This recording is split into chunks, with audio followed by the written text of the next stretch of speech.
screen. Dual screen. Every time on the dual screen. You. Do. Hello, people. Hello. Yo, guys, if you guys are just starting on the stream right now, we're just gonna set up right now. If you guys have any questions, you guys can pop them up into the box. Welcome. Sharpening night in Vancouver. Hi, guys. Hello. I need you guys to see something. How about this wonderful looking like I like this bottle here. It's my favorite bottle. Hi, how's it going, guys? Owen is doing the sharpening today, as he's trying to find a knife to sharpen. I'm just gonna get my Instagram all set up here. Hello, Peter. Welcome to the stream. We'll be sharpening quite a bit of knives today. Actually, just one knife, honestly. We are going to... Ooh, that's a sexy picture of me. That looks good. That's a good picture. Live and Instagram is live as well. Boom. Welcome to the stream, guys. We're setting up. What are we eating? What are we drinking today, there, Owen? We've got it's a small brewery from Colorado. How do I pronounce this? Coors Liggett. Yeah, Coors Liggett. It's 4% alcohol, so I could have a couple of these ones. Oh, me too. I can have one before I go loopy. Francis, how many people do you have watching right now? Tell me what number. My number is 12 on Facebook. 12? And on Instagram, I have got total 4 people right now. Well, and it just keeps going up and up. 16 is where we landed. All right. 16 is where we landed. 4, 5, 6, 7. We're gonna follow Owen here. Oh, where are we going? 10, Where are we going, Owen? 12, 13, 14, 15, 16. What are you? Takamura. Oh, hi. Hello, Takamura. Takamura-san. Takamura is one of my favorite knives that we got on the top. I'm going to make it dull. Well, Owen makes dull. I don't think you guys want to see him make it dull. Want to see it. You definitely want to see it. You want to see him make him dull? Here, let me see how he does it. All right, there we go. Hey, hi, say hi to You gotta everybody. get warmed up. You gotta get warmed up first, right? Before you chop anything, you gotta get warmed up. Oh god, I'm out of here. Don't you dare look away. This is terrible. Oh jeez. Yeah, and you gotta get the back, and then you gotta scrape it around a little bit. Okay, that's how you cook, guys. Oh. Yeah, just like that. There we go. That's terrible. What are you making there? Salsa? Yeah. Haven't you ever made salsa before? I don't have a blender, so this is how I do it. Oh god. Yeah. Oh, we got some people talking here. Hi guys, hello. Does it have some Sabaki in that bottle? Probably talking about that little bottle that I had there. Right, that guy there. Oh, that guy. No, Sabaki oil is just this little magical bottle here. Called Sabaki oil. Boom. You guys hear that? Okay, you can stop there, Owen. Sure. All right, Let's just sharpen that thing now. This is the best way to make your knife dull is to use the edge to push all your food around. Everybody knows that. Oh my god. There we go. Okay, stop. Okay. You're hurting me. You're hurting the crowd. Poor guy. All right. Let's see how we're doing here. Oh my god. So many people talking today. Let me see that Masashi Kubo Kurochi Damascus Gyuto. Kuro Damascus Gyuto. Can you pull that out for me there? Yeah. Right there. Oh man, look at that. Take that out. That's a pretty good knife. How is it? It's not bad actually. Is the knifing well? Yeah. Good. That's a Masashi Kuroshu. That guy's a bit of a nice knife there. It's sex bomb. Ooh yeah. I like this guy. Ooh yeah. Camera's a little weird. Oh, that's because the camera's on that side. All right. Okay. Flip. I'm gonna do a little flippy flip here. Flipperoo. There we go. If that felt weird, guys, don't worry about that. All right, we're going to go back to our sharpening station. So, welcome to Sharpening 101, guys. Much better. Much better. There we go. All right. That's a lot of damage to the cellar there, but yes, you did. That hurt me more than it hurt the knife, honestly. It hurt me the most, guys. I was the one who had to do it. Somebody likes your knife skills, by the way. Thanks, man. Just bought a Fujimoto Santoku from the Calgary store. Awesome. Perfect. Don't do that with it. Yeah, don't do what Owen did. Yeah. Owen has like thousands and thousands of knives. I mean, he only has 30, but avoid that as much as possible. Not sharp anymore. Not sharp Not anymore. sharp. All right. Oh no. Mask's coming off, boys. Let's sharpen some knives. Finally got YouTube sorted off. Yes, we have. We finally got the widescreen. We got this weird setup here. I gotta show you guys our tripod setup. The thing is, this thing is a bit of wild now. A bit of a change up from last time. Hello. This thing is wild looking. But we gotta figure it out now, which is pretty crazy. I didn't put I was good at building camera stuff on my resume. Yeah. We work hard, okay? We're trying our best. Trying our our best. best every single day. Cheers, guys. Is that one for me? Yep. Yeah. Okay. Oh, you can open it. I'm open. I'm gonna touch your stuff. Ooh. Coos Little. Coors Coors Lute. Coors Cheers to you guys too. Boom. All right. So Owen is sharpening a Takamura Yuto 180. Yeah. This guy's made of R2 powder steel. Tell us more. R2 powder steel is fully stainless, but it's also very, very hard.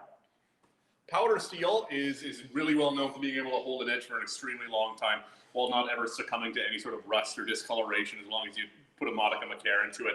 Takamura-san is an amazing, amazing blacksmith too. He's a pretty young guy. He's also a really good karaoke singer.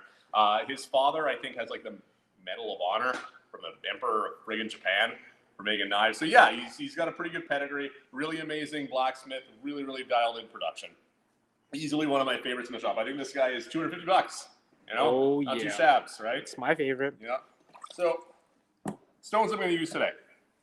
I'm going to start at the 220 because this guy needs a little bit of grinding done. This guy needs to have a new edge reestablished, so I'm going to go all the way back down to that super, super low grit stuff. I'm then going to work my way up through a couple of different stones. This is my professional 1000 grit.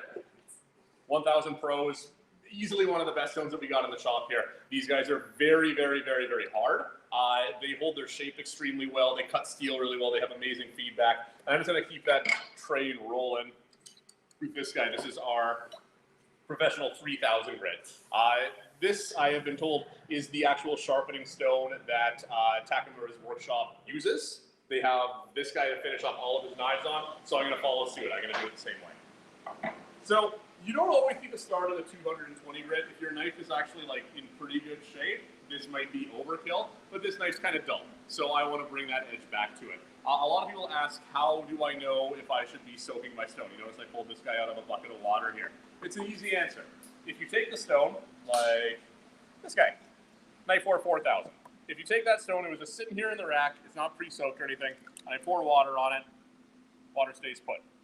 Water doesn't go anywhere, right? I'm ready to sharpen, it's nice and lubricated.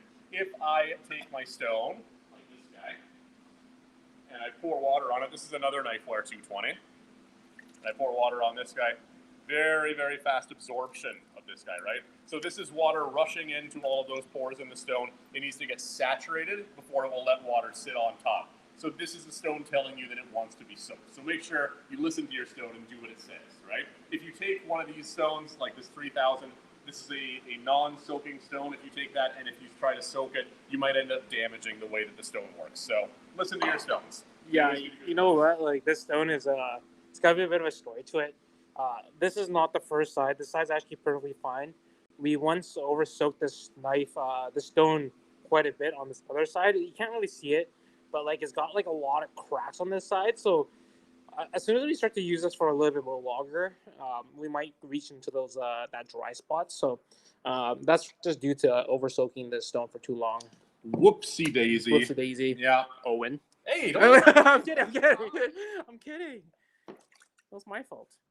All right, so let's sharpen some things. I'm missing a nickel here. Do we have another nickel? Hmm? You got me a nickel, Jordan? Yeah. Cash box? Nickel? Yeah. Nickel. Fetch me a nickel. That's not my course leaf here. Yeah, your career's leaked. Coors Light. So the angle at which I like to sharpen pretty much all of my Japanese micro bevels is at that of 15 degrees on each side.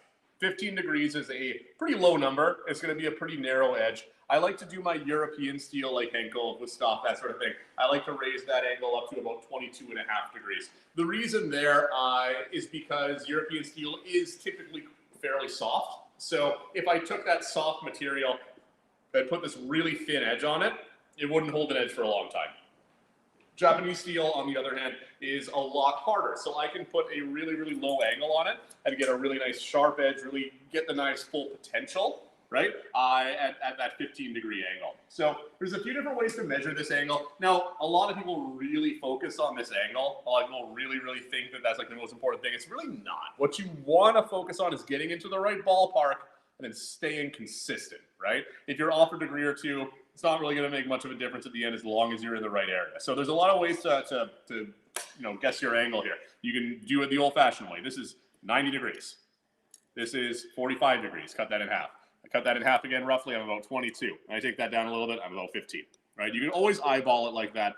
If you have a phone with a gyroscope in it, like my iPhone here, there's a dandy little app on here called Measure.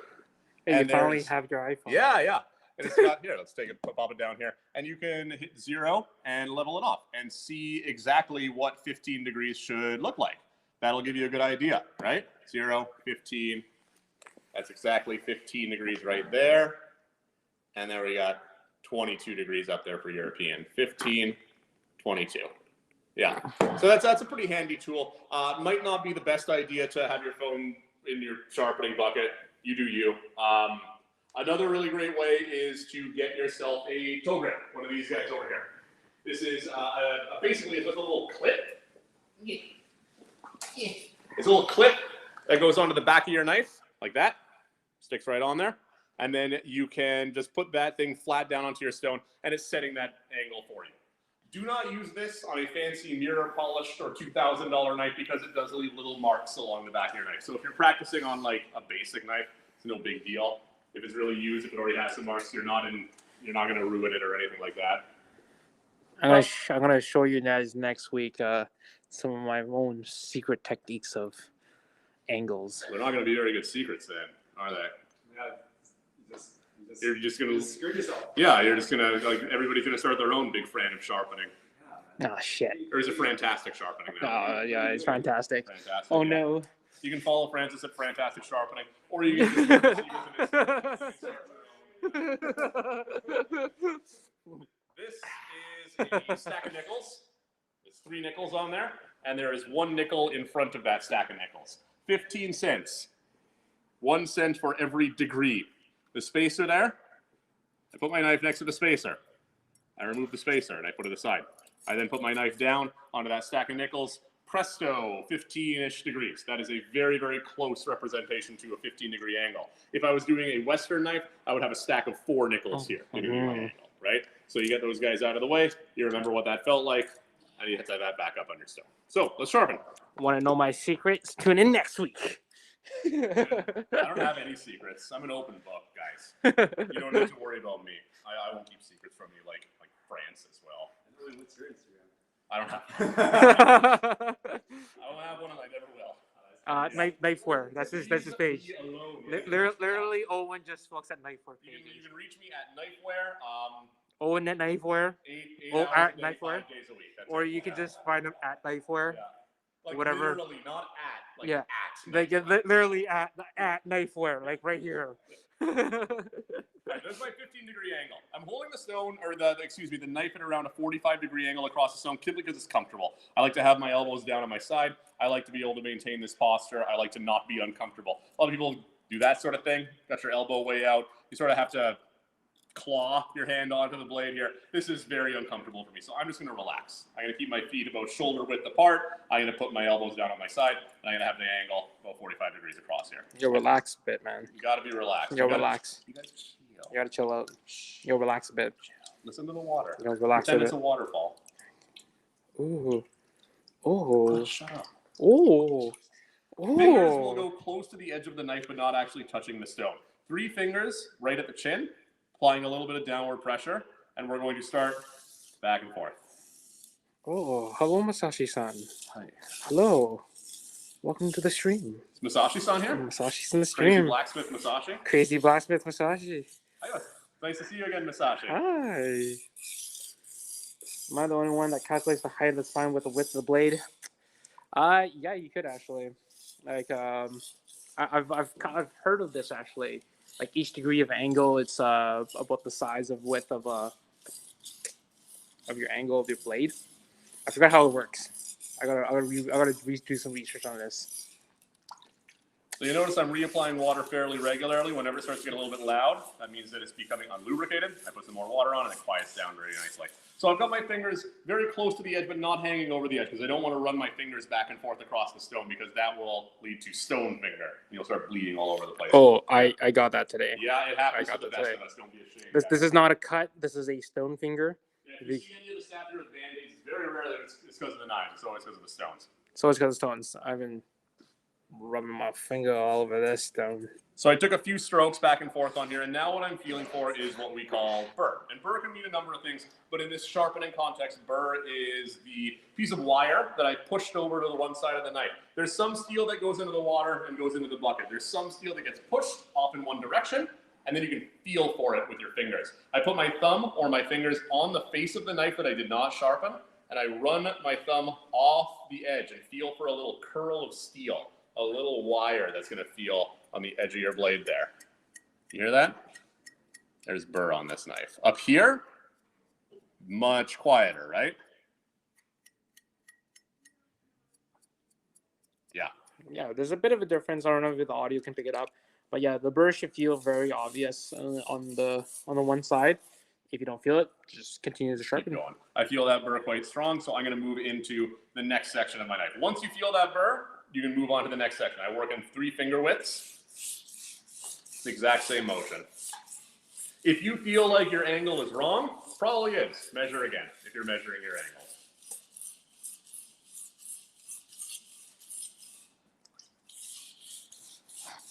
I'm looking pretty good. Mm-hmm.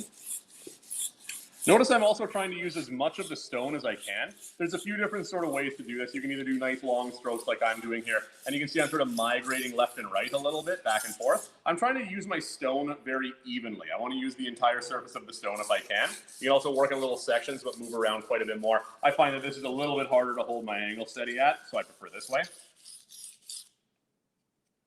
If you're having trouble feeling for burr, dry off your knife. That always helps, actually.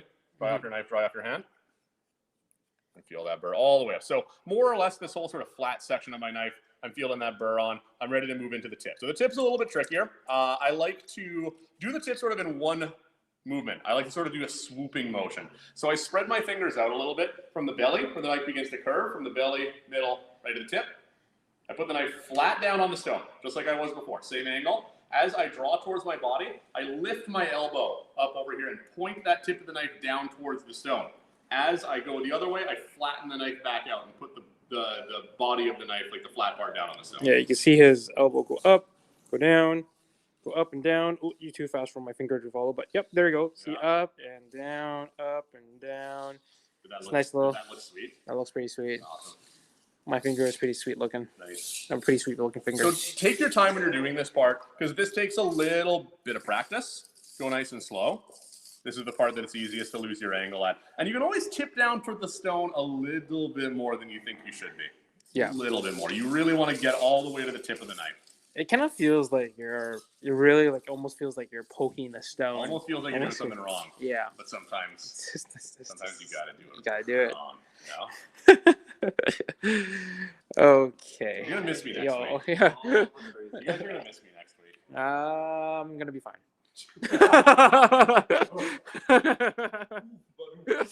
Oof. I'm going to be fine. All right, so I got burr from the tip to the chin and everything in between. I can feel it very, very clearly with my finger. If you are missing any spots, go back and do them again.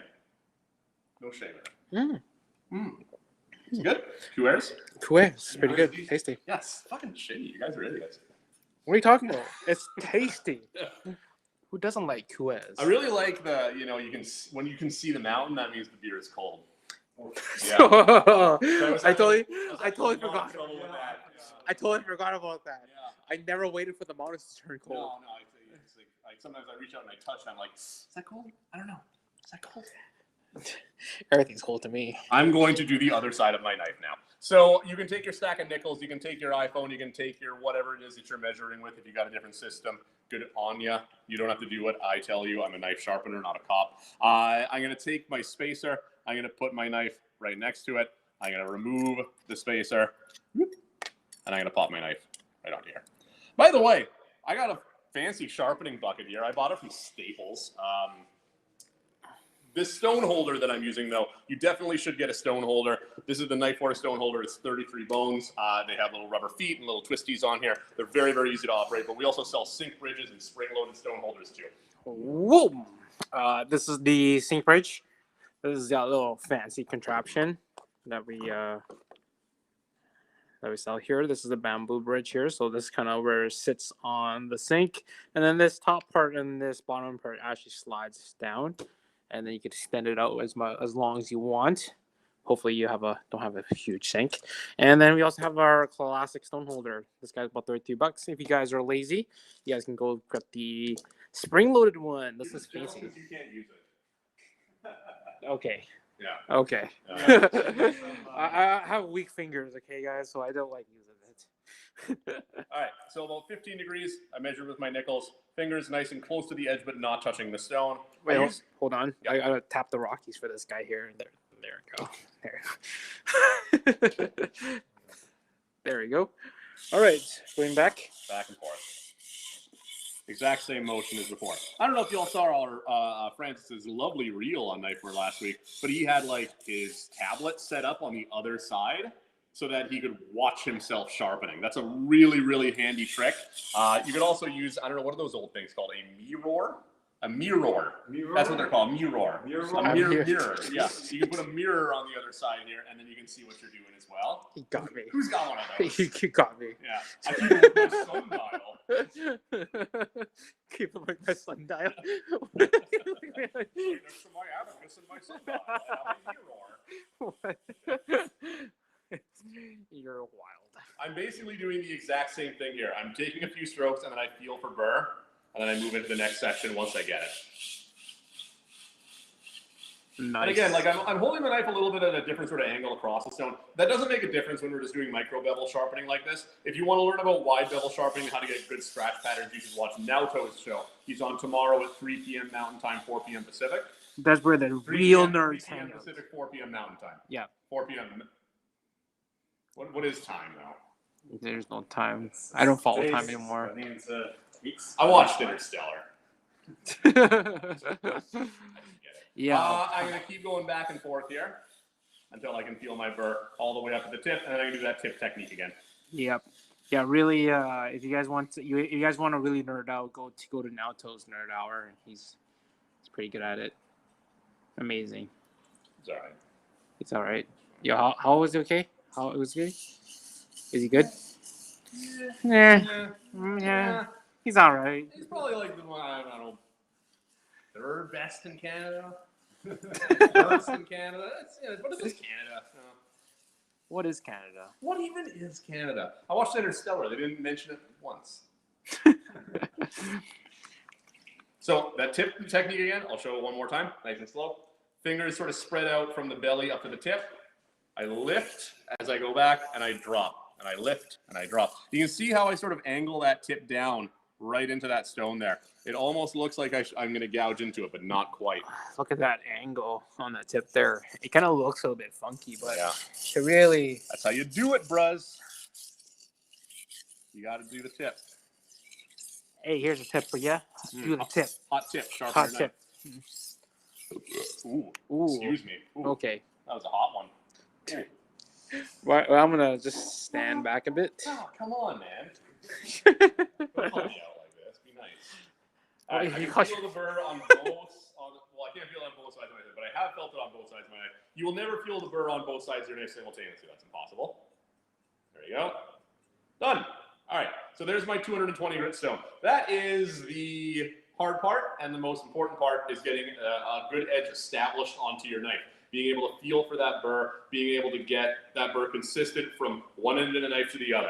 From here on out, we're simply working on what we've already established. So I'm going to pop my 220 grit as soon as I'm done truing it.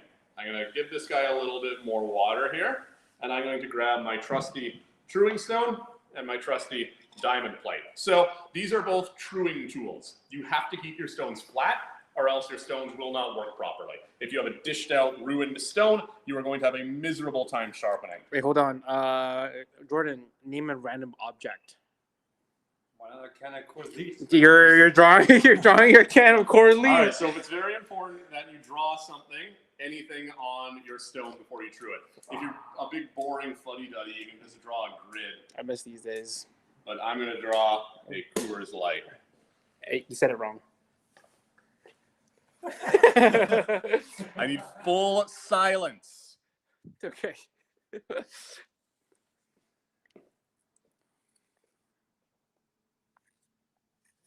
How's that? That spells cook. It goes around. Okay, you know what I'm doing here. It spells cook. There's some beer in there. Okay, there's my Coors Light. Man, that's a sad. Man, why you gotta be hating on me all the time? I'm doing my best. I literally do my best. So there we go. We got a nice, pretty picture on there, and I won't hear otherwise. Where's the Rocky Mountains? It's right here. You know, there's snow cap. Yeah. There we go. Yeah. I All just right. gotta tap the Rockies now. Nice. Tap the Rockies. So our Coors That's cool. is going to act as a topographical map. We can use a truing stone or a diamond plate to flatten out our stone. Truing stones are very, very popular among home sharpeners and restaurant people. If you are looking for something that isn't $150, the diamond plate is superior. It's extremely fat. It's extremely coarse. It takes down your stone really, really quickly. You have to spend very little time truing. This one takes a little bit longer, but it's only $34. $34. $34. I think that's the first time I've gotten it right. Basically, the technique is the same. You get this guy a little bit wet. You pop it on top of your stone, and you work in little ovals. So we got a question here. Yeah. I gotta sharpen my Muskogee bunker this weekend. Ooh, nice. It's slightly used for the last 3 months. It's still fairly sharp. Would you start on 1,000 or lower? I would start on 1,000 or higher, probably. Yeah. If it's only been a few months like that, you can probably get away with like a 3,000 maybe to start. But do a paper test. Go do a tomato test. Mhm. See how it fares. Yeah, definitely. Like And doing. You can always start. I interrupted you. You can always start higher, and if it doesn't work, then go lower. Mhm. If it doesn't work, then go lower. Instead Exactly. of starting at the bottom and now we here. Started at the bottom, now my whole knife's fucking here. Oh, you know? God, did you have to do that? Did you, I know, yeah, you just have to like put that in, eh? God damn it. So we can see my Coors Light is going away, and we can see sort of where I mostly work, and that's sort of in the center of the stone. We can see that the lines around the edges that I touch a little bit less got worn down more quickly, but I'm going to go until I can't see it anymore. Yeah. Okay. It's almost like Okay. I can't believe you just like no shame, just fucking put it in, eh? Just put it in. Yeah, it doesn't take long if you true your stones frequently. If you really get out of hand, it can take a very, very, very long time to get them flat, especially if you have like very hard stones like Knifewear Professionals, or if you have Sharpenings. They hold their shape really, really well, but you don't want to let it get out of hand, because when it does, then they're very, very hard to fix. Hey guys, how are you doing? How you doing? How you doing? I'm good. Oh, you're doing good? How are you? I'm doing good. Yeah. Hey Jordan, how you doing? I'm good. We're doing all good. Thanks for asking, blank blank. How are you doing? All right, next is my 1,000 grit. I'm going to go to my very favorite. This is the Nightforce Stoneholder or Professional, depending on what part of the world you're watching me from. This is one of, I think, maybe the best stones on the market. It's your 1,000, and you need a 1,000. It doesn't matter what you're sharpening, 1,000 is extremely important. And this is a very, very hard one. It's got a very pretty color. It's got an excellent feedback. They last a very long time. We probably have had this stone at this store and use it every day for years. Oh and years yeah. and years and years. Check out the difference here. So Yeah. that's a used one. Here's a brand new one. Oh, what a Yeah, difference! big, big difference, right? What a difference! This is probably, I would venture a guess that this is probably from the Kelowna store, isn't it? No, we opened that like a year and a half Year ago. and a half? Yeah. Yeah, for our store we use it quite big, Yeah. but for the average sharpener at home, that should last you a heck of a lot Yeah, we longer. probably do a lifetime's worth of sharpening every month here. Yeah. Yeah. Yeah, Crazy, we eh? eat through this Yeah. thing. We flattened this, like you can see how flat it is still. As long as you take good care of it, you should be able to have it for a long time. So I'm going to do my next step on this guy. And this stone gives you an amazing polish. I find that for a... It's okay. Bye. I like that stone. It's like that I stone. think a lot of knives you can actually stop on this stone if you're working with Henkels and Bustoffs. This does an amazing job, and that's the only stone that you'll need to finish them on. But this is more of a stepping stone for my Japanese steel, so I can say nice and wet. Chusera for the win. Yes, Chuseras are the best. 3 These are fingers towards professionals. the edge of the knife, exact same angle I was working at before. So if you measure it again. If you're eyeballing it, do a good job, and then we go back and forth. Back and forth. Another day. Another minute. Sharpening knives. Feels so fun. Feels so great. Feels wonderful. Wonderfully great.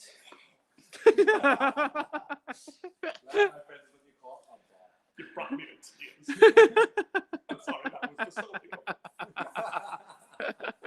so So same idea with this. I'm going to do a bunch of strokes on here. I'm going to dry off the knife, and I'm going to feel for my burr. So a burr is a little bit trickier to spine on a 1000 grit. What you might want to do instead of feeling off of the edge like that, which I can feel pretty clearly, but if you're having trouble, hold it upside down like that, and then pluck off the edge. Feel sharp, but then do the other side. Pluck off. Oh, that doesn't feel sharp at all. Why How is that? sharp is it? Why is that? Because my burr is facing that way. So this side feels sharp, this side does not feel sharp at all. Yeah. With like a smaller or a finer grit, it's going to be harder to figure it out. So lots of practice. Just keep on practicing. Yeah, literally one of the hardest parts about this is simply feeling for burr and recognizing exactly what burr is. The burr. Yeah, The It burr just is the takes worst time. thing. Yeah, with anybody, like I think like a couple months ago, Mr. Jordan here, he took a couple sharpening classes with us, and what's the hardest thing again? The burr. Yeah, the burr is the hardest thing. The burr. You're a man of many words, but they're all the same word, isn't it? So I'm also, once I'm done with my 1000, I'm going to take a look at my knife. And because I know this 1000 grit gives a great polish, I'm going to take a peek and see what my edge looks like. Pretty shiny. How shiny is it? Pretty shiny. How shiny is it? I could say like medium fine. I don't know if you guys can see it. Yeah. But You compare it to that side. Too. Yeah. You Yeah, see the the- blade row down here, very gray, right? man, the knife is pretty shiny itself. Yeah. Yeah. Yeah, let's keep on focusing on the Clark over there. Look, we're doing our best, everybody. Okay? We're doing our best. We're knife sharpeners, okay? Your best is not good enough. Not video technicians. I'll see myself out then, I guess. I'll see myself out. That didn't make any sense. Backside, exact same thing.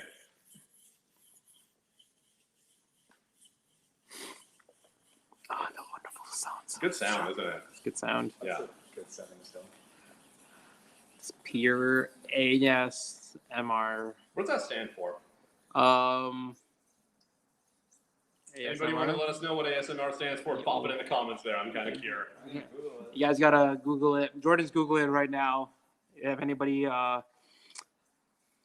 if anybody can get the answer before Jordan can, I'll fire him on the spot. Oh, it's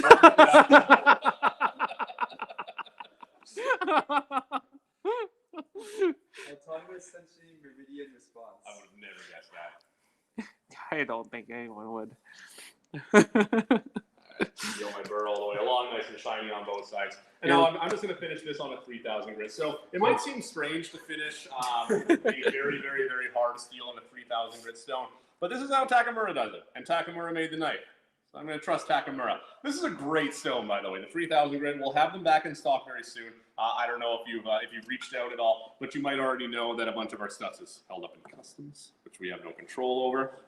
And customs moves real slow right now because of the coronavirus. I don't know if you know much about coronavirus, but we got like social distancing and masks, and we can't do any kissing. Before I start working on this stone, though, I don't feel like I need to true it, but it's dirty. It's a dirty boy. What happens as you're working on these stones, they are designed to cut steel, and when steel comes off, it comes off in little teeny tiny particles, and those particles then clog up the pores of your stone, and the pores of your stone are what makes your stone be a sharpening stone. So I'm going to take my Nagura stone here, which is basically a super duper hard 600 grit vitrified stone that I had soaking in my water. I'm going to work in just little baby circles around here. Be careful when you're doing this. It's actually a little bit tricky because they are very friendly with one another. They do sort of stick. They're best friends. They're best friends. Best friends. Tomo Naguras, but not really. I got a little bit of a low spot in there, but we should be okay. I get it. It's okay. I get it. That's fine. And it's not fine. Okay, here we go. Yeah.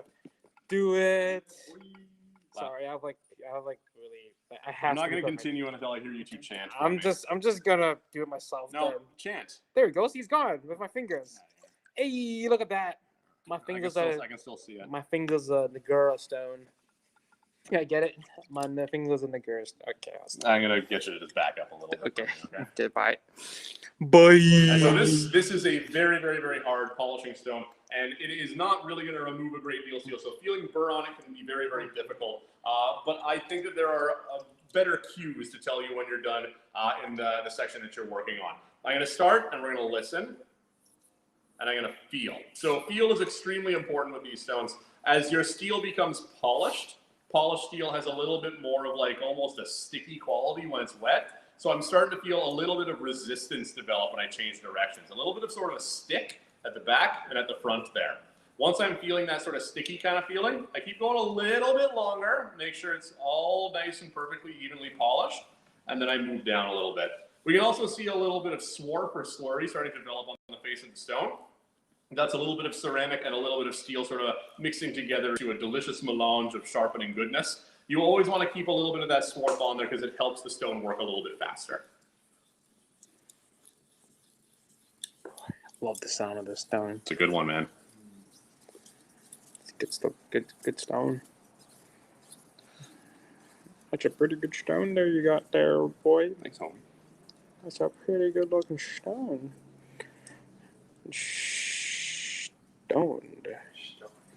Stone finger. Sharpening. Knifewear sharpening. I don't know if you can see that, but very shiny. V-shine. Yeah. Very shiny.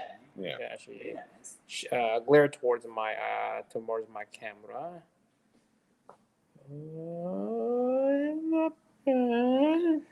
Okay, do it again. Like sharpen the knife again. Okay. Backside, exact same idea.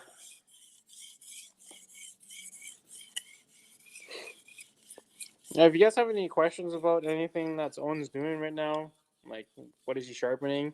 How is he sharpening? Why is he sharpening? Or if you have any questions about stuff I'm going to do later, you can ask me about that too. Yeah, like, yeah. hey Owen, what are you up to tonight? Hey Owen, how are you?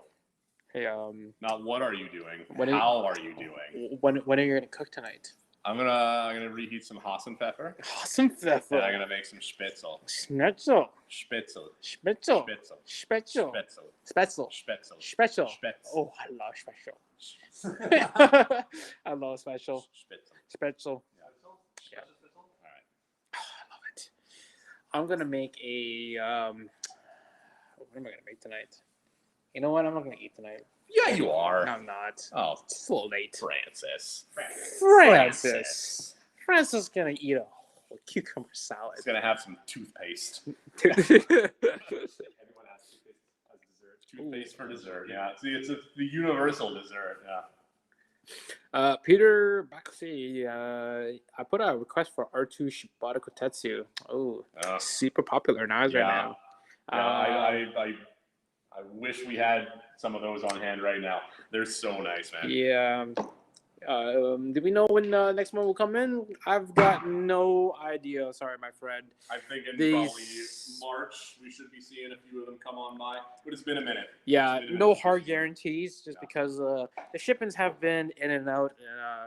They're not as fast as they used to be. So we don't have a general timeline for when the knives are going to come in anytime soon. The demand for them is quite high too, but it's just a matter of time.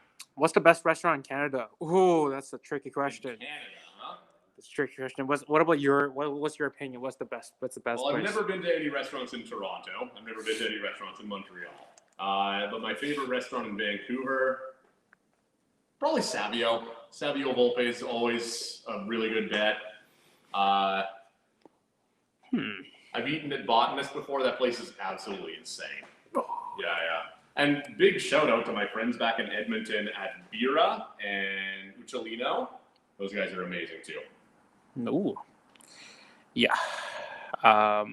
What's your favorite place? You have a favorite place? I'm more of like a casual guy. I just love ramen in general. What's the best ramen? I like Yaguchiya. Yeah. Question for John. I'm also a big fan of Demo. I like harder noodles. Yeah. I like strong broth. I like Ya-style ramen. I like Jura-style ramen. Oh, best sushi in Canada, I know. What's the one by my house?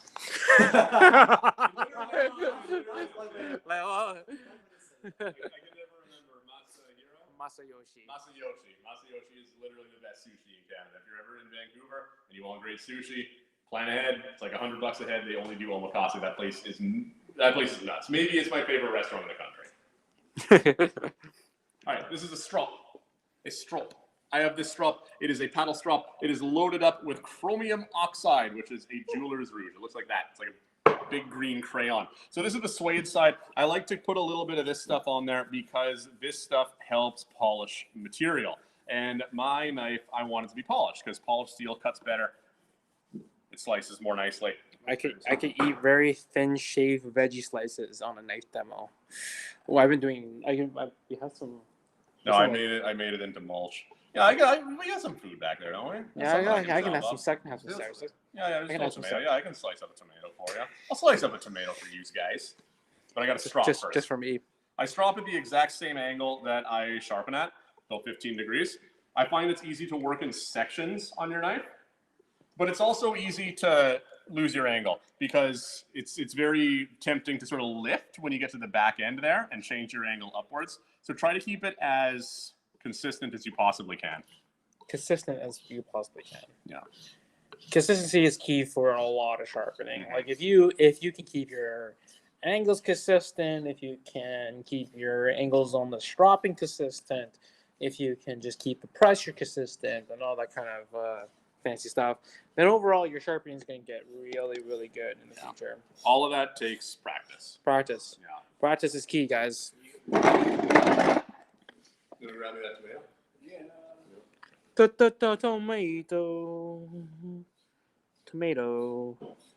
Tomato, potato. All stropped up here. Tomato, potato. It's a wonderful thing. So that is a pretty sharp edge. I'm getting a really nice grippy bite into the paper, which is pretty typical from a 3000 grit stone. It's not the finest polish, but it gives you a really nice sort of toothy edge that bites into stuff like tomato skin and pepper skin extremely well. Sunday Gourmet, he's between an Earl's and a keg. Ooh. What was that? He's between an Earl's and a keg. For best restaurant in Canada? Well, he lives between an Earl's and a keg. Oh. That's actually not a bad thing. Not bad. I mean, yeah. You know my first job was at Earl's? Yeah, I think a lot of people's first job was probably at Earl's. Are we all set up here? Can you see me? Yeah, you can see it. Jordan, you want to bring the camera closer so we can really see how it slices this tomato? Sure. Whoop, whoop, whoop, whoop, whoop.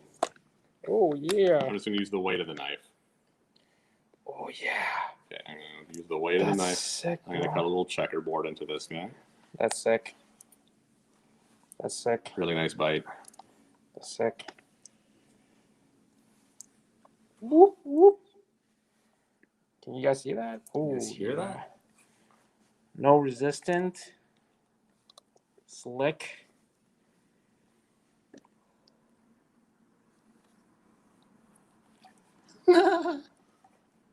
That's pretty sharp. This is doing it for me, guys. Not gonna lie. This is it right here. It's not doing for me. No? Yeah, I'm pretty happy with this. Looking pretty good. Yeah. Oh There's my some God. dice. I just wanna. I love these are like beefsteak tomatoes, Yeah. right? Like I love these tomatoes. These are the best tomatoes put in a sandwich, guys. Best tomatoes to put in a sandwich, because I like it. I think Sunday Gourmet wants you to make pico de gallo. I don't have any other ingredients Sunday Gourmet, okay? I'm sorry. This is a knife store, not an Earl's. Not an excuse. There's one right on. I know there's one right near your house. You can get some good pico de gallo there, I'm sure. And that's how you sharpen a knife. Well, that's all. That's yeah, sure. That's how you sharpen up a knife. Thanks for tuning in and watching us. If you got any questions, fire away. What time we got here? We're making great time. Yeah, we're doing great time. Yeah, we have some exciting new stuff down here at the shop. I just got, I don't know if you saw that email from, I don't know if you've ever heard of a guy called Ken and Kent about some garage sale knives. Oh, yeah. They're starting to trickle in, folks. It's almost March. That means it's almost April. That means it's almost a garage sale time. Yeah. I don't have much to say yet, but have you guys ever heard of Ukurasake before? No. No, never once. Well, that's amazing. No, not really. You're the assistant manager here. I've never heard of him. Wow.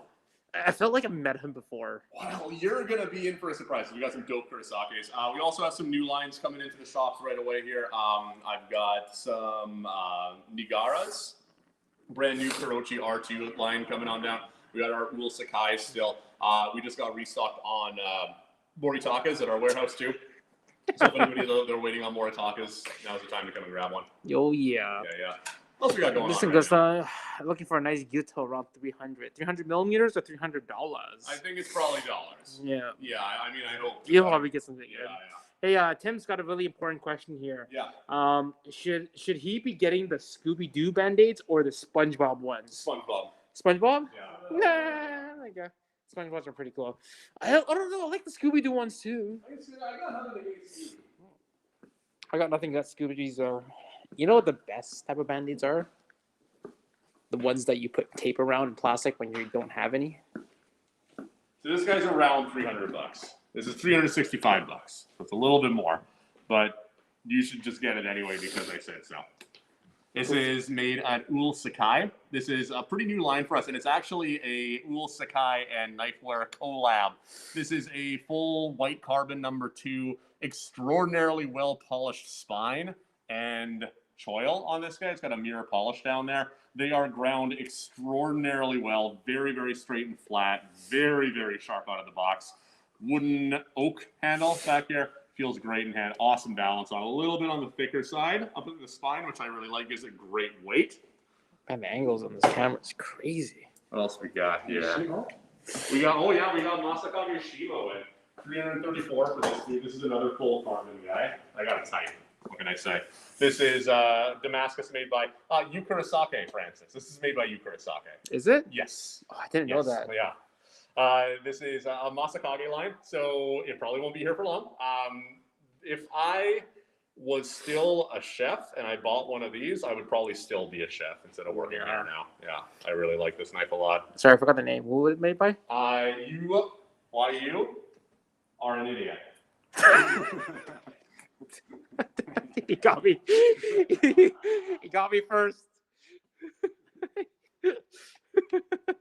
If you like the Western style handle, this is great. This is $250, so it's a great price point for a Haruyuki Goma 240 millimeter. These knives are dope, man. Like, these are so well ground, and they have such a good hand feel, a nice big fat handle on them. Haruyuki is sort of a smaller manufacturer that we work with that takes advantage of a little bit more technology. So they make them really nicely. They make them a little bit quickly, so the price point is very approachable. VG10, pack of wood, very, very simple, but really nice looking, nice steel and blade. Hey, remember that mess you made this morning, before the class? Right here? Yeah, this one. Yeah. Clean it. Well, actually, I was going to ask politely if Jordan could clean it for me. Hey, Jordan, can you clean it? No. Oh, okay, I'll do it. There you go. Sorry, I'm in the middle of teaching class right now, guys. Sorry. Do you have any other questions? Is Haruyuki a stab knife? So there's actually a couple different methods that they use. Primarily, though, they're roller forged. So a roller forging machine is Actually, really sweet. They get the billet very, very hot. And you ever seen a pasta machine with the crank on it with the 2 cylinders that sort of go like that and thin and thin and thin? It's sort of a similar principle to that. It looks a bit different, but you can imagine like they put it into this thing and this wheel comes down and flattens it out and tapers them at the same time. So it's actually very, very similar to hammer forging. You get that forging effect out of it, but it takes way less time. You don't need to have a blacksmith with a spring hammer and stuff. It's a really, really good way to make knives. They turn out really, really well. Can you show me a Masashi Komori? Yeah. Right now, I've only got a couple of the sushihikis. I'm expecting to see some more of these pretty soon. I'll grab our tester one here. Yeah. Komoris are great. These guys, like, I can't remember what this is, like 218 or something like that? 238. 238, yeah. These are SLD, which is a really brilliant type of semi-stainless steel, very wear resistant, very easy to sharpen. Almost feels like carbon steel when you're sharpening against the stones, I find. Komori means smoke in Japanese, so that's sort of what this guy's named for. These guys have a water buffalo horn handle. This is a burnt chestnut on the handle back here as well. Really good craftsmanship, really good materials for a kick-ass price for a hammer forged knife. These guys are, there's a reason I don't have any right now. But we'll have them soon. And if you can get your hands on one, you definitely should. If they're popular, they're probably not here. Yeah. True story, guys. Yeah. True story. Can you show me a can of Coors Light? Yes. Actually, Jordan, this is a can of Coors Light. It's born in the Rockies, and it's French. I believe it's from Colorado. I think it's made out of Golden, Colorado. Aluminum steel. Aluminium. Yeah, aluminium casing on there, housing the nectar within. Is it Sanmai? I guess. 1, 2, 3. Yeah, sure. That's a sharp looking knife. Yeah. Show me a knife. We got new ones from Haruyuki, the aforementioned Haruyuki. This is one of their new lines made out of a steel that I had actually never heard of before. It's called ZA18. This line is called soba, like the noodle. All of the Haruyukis, I think almost all of them are named after booze ingredients. There's goma, which is, I want to say, sesame. Yeah. This is soba is buckwheat. What do we got? Mugi is like wheat, like a barley or something like that. Shiso is the sushi leaf. Yeah, the shiso herb. Yeah. Now this guy is ZA18 stainless Damascus Western style handle on these. They feel really good and they're very, very, very nicely ground.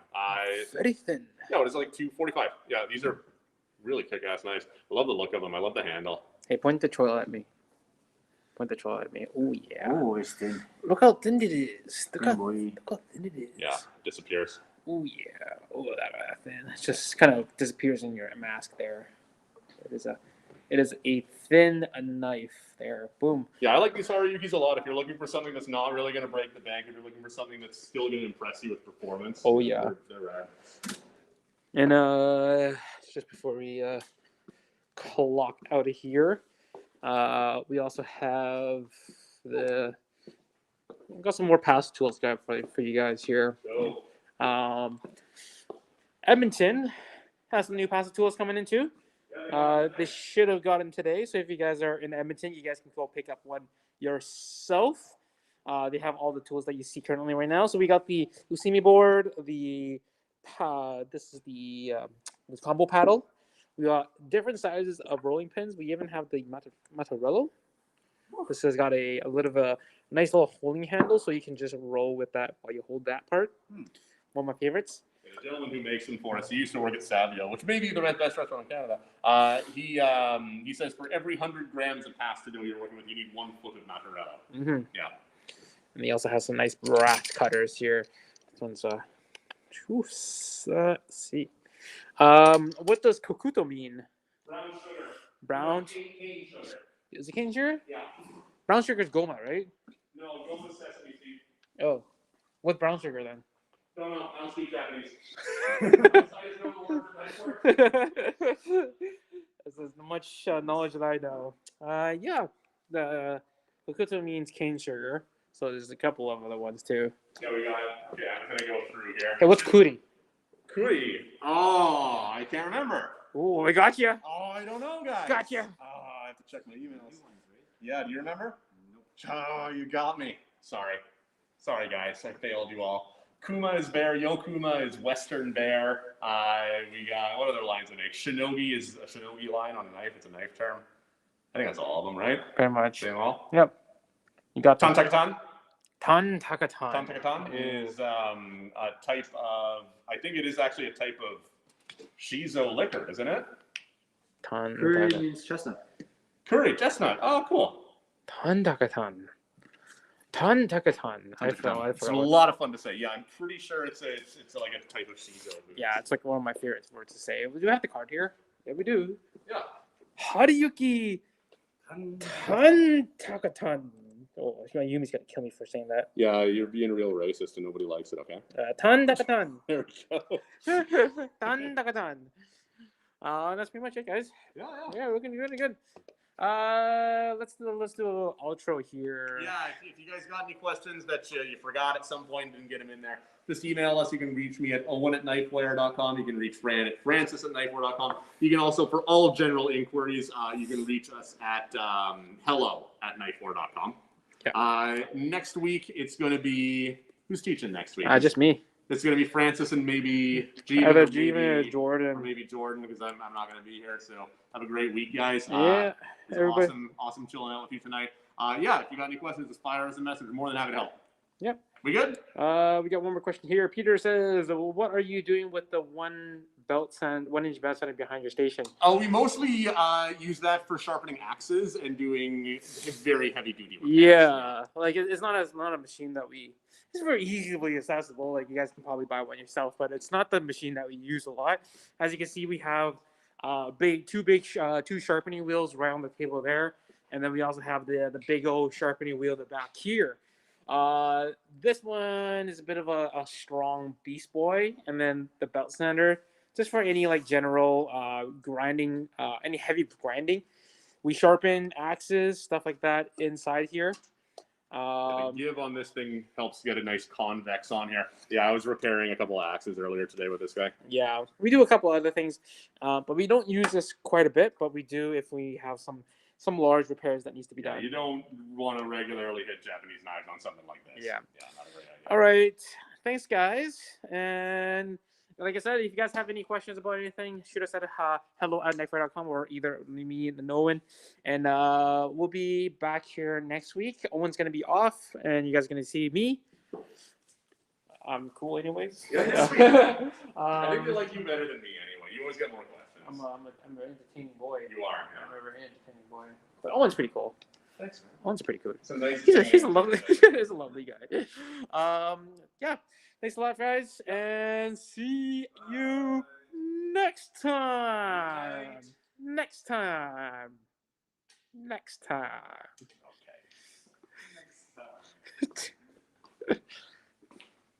How do I end this one?